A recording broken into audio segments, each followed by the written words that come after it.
안녕하세요. 임영웅의 생각을 분석하는 승무원쌤 김용숙입니다. 임영웅 씨, 무슨 일을 하든지 장기 비전과 계획을 가지고 일을 진행합니다. 그에게 즉흥적인 일이란 있을 수도 없고 준비 안 된 일은 하지 않는 것이 임영웅 씨의 인생 철학이 아닌가 이런 생각을 합니다. 그렇기 때문에 임영웅 씨가 만들어내는 결과물은 확실하고 단단하고 미스가 없습니다. 그 결과 임영웅 씨 지금 하나은행 광고 모델로 발탁된 이후 오랜 심사숙고 끝에 결정된 일이라 지금 한국 금융업계를 뒤집어 놓기에 부족함이 없다고 생각됩니다. 결국 임영웅 씨의 그 광고 영상, 15초짜리 광고 영상이 24일 만에 이례적으로 기업 광고 영상이 1000만 뷰를 기록했습니다. 16일 기준 1000만 뷰를 기록을 했고, 또 두오다이, 임영웅 씨의 자작곡 두오다이도 79번째 1000만 뷰를 기록했습니다. 이것은 작년 10월 9일 날 첫 번째 공개가 됐고 16일 기준 1000만 뷰를 넘기는 79번째 노래가 됐습니다. 이것은 다 임영웅 씨를 옹호하고 지지하고 사랑하는 영웅시대 덕분이라고 생각이 됩니다. 이 영웅시대는 또 임영웅 씨에게 엄청난 선물을 한 가지 더 해줬다고 저는 생각이 됩니다. 다름 아닌 임영웅 씨가 상암 월드컵 경기장에서 공연을 할 수 있게 된 것, 이것은 영웅시대와 임영웅 씨의 오랜 장기 전략의 결과물이라 이렇게 생각됩니다.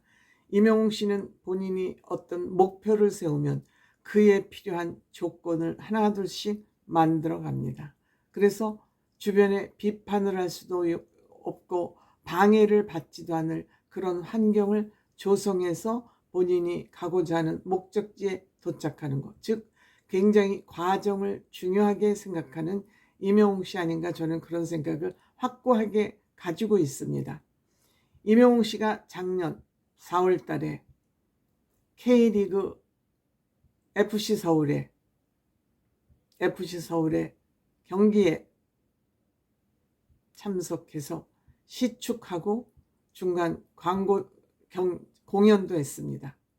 이때 임영웅 씨 아무 조건 없이 축구를 오로지 사랑하는 그 마음 하나로 축구협회 측에 먼저 제안을 해서 시축을 했었습니다. 여러분들 기억하시죠?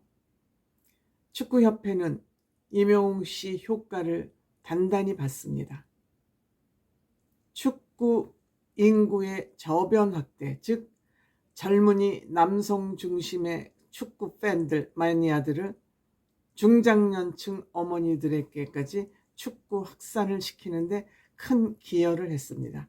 축구협회로서는 엄청난 광고 효과 및 경제 효과를 거뒀다고 할 수 있습니다. 그 결과 임영웅 씨는 상암 월드컵 경기장에서 공연을 할 수 있게 되었다, 저는 이렇게 판단합니다. 아무리 임영웅 씨가 주기만 하는 사람이라 할지라도 주고받는 것이 있어야 의미가 있지 않겠습니까? 특히 자본주의에서 임영웅 씨가 그렇다고 상암 월드컵 경기장을 대여하는데 무료로 대여한다는 의미는 아닙니다. 이 상암 월드컵 축구 경기장은 대중문화 공연에 이 월드컵 경기장을 임대하는 것, 대여하는 것을 극도로 꺼리고 있습니다. 그 이유는 여기는 축구 전용 구장이기 때문에 잔디 보호를 하는 것이 가장 중요한 목표이자 목적이기 때문에, 즉 축구 선수들이 축구 경기를 원활하게 하기 위해서는 잔디가 굉장히 중요한 조건이죠. 그렇기 때문에 구장 측으로서는 잔디 관리에 무엇보다 심혈을 기울이고 얼마 전에 10억 원을 들여서 이 잔디를 보수했다는 그런 소식도 전해지고 있습니다. 그런데 한번 콘서트를 하고 나면 이 잔디 구장이 망가질 염려가 많기 때문에 웬만하면 이 경기장을 내주지 않고 있습니다.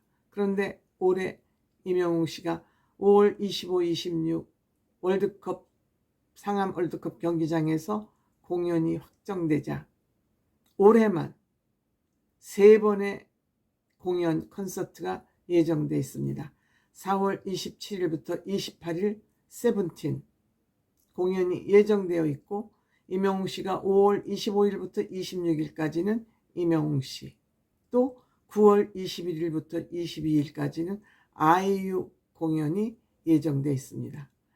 상암 월드컵 경기장에서 임영웅 씨에게 공연을 허락했으니 다른 가수에게 경기장 사용 승낙을 하지 아니할 수 없는 것이죠. 물론 그렇다고 해서 누구나 상암 월드컵 경기장에서 콘서트를 할 수 있는 것은 아닙니다. 우선 티켓 파워가 있어야 되죠. 세븐틴이나 아이유 같은 사람이 얼마나 이 6만 6천 명이 수용되는 상암 월드컵 경기장을 채울지 모르겠지만 임영웅 씨는 10만 명이라도 채울 수 있는 현재 티켓 파워를 가지고 있습니다. 그래서 어쨌든 임영웅 씨가 이렇게 상암 월드컵 경기장에서 콘서트를 하게 되자 다른 가수들도 콘서트를 경기장에서 할 수 있게 됐습니다. 이 월드컵 상암 경기장 같은 경우에는 연 단위로 대여를 하기 때문에 아마 올해는 이 세 팀으로 경기가 마무리될 것 같습니다. 마침 잠실추 경기장이 리모델 중이어서 여기는 한 10만 명이 수용이 됩니다. 리모델 중에서 지금 대한민국에서는 콘서트를 할 수 있는 장소가 마땅치 않습니다. 대규모 공연장이 거의 없다시피 합니다. 있다 그러면 고척 돔스카이 야구장이죠. 여긴도 야구 전문 구장입니다. 야구는 뭐 축구처럼 그렇게 잔디구장이 중요한 건 아니니까 여기가 한 2만 명에서 2만 5천 명 들어가고요. 또 송파 올림픽 경기장 내 KSPO 돔 한 1만 5천 명 들어가고, 그 다음에 영종도에 지금 새로 개관한 아레나 공연장, 전문 공연장, 요 정도가 지금 대형 공연을 할 수 있는 그 정도의 공연장이니까 공연장이 절대적으로 부족한 것이죠. 절대적으로 부족한 것입니다. 우선 상암 월드컵 경기장에서 공연을 아주 안 한 것은 아니었습니다. 그동안 싸이, 또 빅뱅, 지드래곤, 서태지는 벌써 아주 오래전 얘기니까 이러한 공연을 했을 뿐 지금까지 대형 공연을 개최한 가수도 많지 않고 월드컵 경기장을 공연장으로 빌려주지도 않고 여기서 공연을 할 수 있는 가수도 많지 않았습니다. 그런데 지금은 상황이 많이 달라졌죠. K-팝 세계화로 인해서 콘서트 환경이 많이 바뀌었고, 또 K-팝이 세계화로 확산되면서 외국 가수들도 한국인들의 대중문화 소화력이 굉장히 크다는 것을 알고 한국 공연을 오고 싶어 하지만 공연장이 없어서 기획사들은 외국 빅스타들을 초청하지 못하고 있는 것이 지금 현실입니다. 상암 월드컵 경기장을 사용하는 데는 그 사용 규칙이 나름대로 정관이 있다고 그러죠. 첫 번째는 국가대표팀이 출전하는 경기, 아니면 FC 서울 경기. 왜 FC 서울은 서울을 지역 기반으로 하고 있기 때문에 전용 구장이라고 해도 과언이 아니죠. 그 다음에 아시아 경기 중에서도 결승 경기만 됩니다. 그 다음에 외국 유명 팀을 초청해서 하는 경기, 그 다음에 공공행사, 국가행사라는 얘기를 말씀드리는 것, 지난번에 잼버리 대회 같은 거, 이렇게 굉장히 제한적으로 이 축구장 사용을 엄격하게 규정하고 있습니다. 그 다음에 맨 꼴찌가 문예예술 행사라고 되어 있습니다. 마지막 순위에 즉 콘서트가 해당이 되는 것이죠. 엄격하게 이 상암 월드컵 축구 경기장을 대여를 관리하고 있는데 임영웅 씨가 이것을 저는 뚫었다. 그러다 보니까 월드컵 경기장에서는 임영웅 씨만 달랑 공연장을 대여해주고 딴 팀은 안 해줄 수 없지 않습니까? 그러니까 올해 3개의 콘서트를 허락한 것 아닌가 제 추측입니다.